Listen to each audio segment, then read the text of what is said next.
गुरुदेव, जब आमने सामने आपसे मिलना होता है या ऑनलाइन मिलना होता है, उसके पहले से मुझे मृत्यु दिखाई देती है सगे संबंधियों की। और मेरी ध्यान साधना अच्छी चलने लगती है और ना मुझे कुछ दर्द होता है। कैसे भी करके मैं बैठूं, मुझे दर्द नहीं होता है। लेकिन अभी क्या है कि दवाई खाने की वजह से मैं बैठ नहीं पा रही हूँ गुरुजी, ध्यान अच्छे से कर नहीं पा रही हूँ। इसके लिए हम क्या करें गुरुदेव? और लेट के ही कर पा रहे हैं, लेकिन सो जा रहे हैं गुरुदेव। और दूसरी चीज ये कह रहे थे, सपने में गुरुदेव आप बहुत दिख रहे हैं, इधर याद करने से आप दिखते नहीं हैं। और ऐसे आप सपने में बहुत दिख रहे हैं। और गुरुदेव, मैं ध्यान साधना में कैसे मैं आगे गति हो, और हर बार मैं जो चूक जा रही हूँ, तो मैं कैसे इससे आगे बढ़ पाऊं गुरुदेव, उसको कुछ उपाय बताने की कृपा करें। प्रणाम आपको। प्रणाम आप सभी को। जब मैं गुरु से मिलती हूँ या गुरु को देखती हूँ और गुरु के साथ जुड़ के ध्यान करती हूँ, तो उससे पहले ही मुझे अपने रिश्तेदारों की मृत्यु नजर आने लगती है। ये तो बड़ा अशुभ है। आज तक कभी भी किसी गुरु ने ऐसा नहीं कहा। अरे गुरु से मिल रहे हो तो अच्छा अच्छा घटित होना चाहिए। अपने रिश्तेदारों की मृत्यु दिखे, ये तो बहुत ही अशुभ बात हो रही है। मगर हम जो है शुभ और अशुभ को समझ ही नहीं पाते। यहां मैं एक अपनी साधिका का उसके जीवन में घटी सत्य घटना के बारे में बता रहा हूं। एक मेरी साधिका है उड़ीसा में। मेरे को दिखा कि वो साधिका का एक प्यारा सा बेटा है और मुझे देखा कि उस बेटे की मृत्यु हो जाएगी। वो कहीं जा रहे हैं और उनका एक्सीडेंट होगा और उनकी उस एक्सीडेंट में उस बच्चे की मृत्यु हो जाएगी। तब मैंने जो करा उसके बारे में बता रहा हूं। तब मुझे लगा वो बच्चा बहुत छोटा है, अभी उसकी मृत्यु नहीं होनी चाहिए, अभी उसे जीवन जीना है। माँ बाप का भी बहुत प्यारा है, तो अभी उसे जीवन जीना है और वो भी जीवन में साधना करके परमात्मा हो सकता है। खाली हाथ ना जाए। खाली हाथ जब कोई जाता है मेरी आंखों के सामने, तो वो मुझे थोड़ा अजीब लगता है। मगर सवाल ये था कि बच्चे की मृत्यु हो जाएगी, अकाल मृत्यु, फिर उसके बदले क्या करा जा सकता है। तो मुझे लगा क्योंकि कुछ ना कुछ ऐसा अशुभ तो घटित ही होगा, ये पक्का था। या तो बच्चे की मृत्यु होगी या उसके पिता की मृत्यु होगी।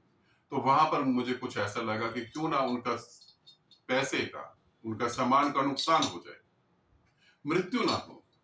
और ऐसा ही हुआ कि उनके जो है जिस चीज में वो जा रहे थे, जिस गाड़ी में, ट्रक में वो सामान लेके जा रहे थे, उस पूरे ट्रक में आग लग गई अपने आप ही। वो भी साधिका को समझ नहीं आया कि ट्रक में आग कैसे लग गई, ये समझ नहीं आया और सब कुछ जल के राख हो गया। मगर उस साधिका को ये लगा कि ये क्यों हुआ मेरे साथ। अब उसे पता नहीं था कि होना क्या था। तुम कपड़ा लत्ता जो भी है, पैसा वैसा फिर कमा सकते हो, मगर बच्चा मर जाता तो उस बच्चे को दोबारा नहीं ला सकते थे। पति मर जाता तो पति को भी नहीं ला सकते थे। मगर उस साधिका को लगा कि मैं ध्यान करती हूँ, गुरु से जुड़ी और इतना अशुभ हो गया, फिर ये गुरु किस काम का, छोड़ो इस गुरु को। मगर हुआ क्या, हकीकत में क्या हुआ था वो नहीं पता था। ठीक है, हम समझना ही नहीं चाहते। हम कभी ये कह ही नहीं सकते कि परमात्मा जो कर रहा है वो ठीक कर रहा है। हम कहते हैं परमात्मा तो हमारे बाप का नौकर है, जो हम कहेंगे वही करेगा। वो तो हमारे बाप का नौकर है, वो तो हमारे घर का छोटू है। हमें जो कहना है वो कहना है और उससे वही करना है। नहीं, परमात्मा जो कर रहा है हम उसे स्वीकार करें। बच्चे की जान जाती, पति की जान जाती, उससे अच्छा है कपड़े जल गए, पैसा जल गया, वो दोबारा ला सकते हैं।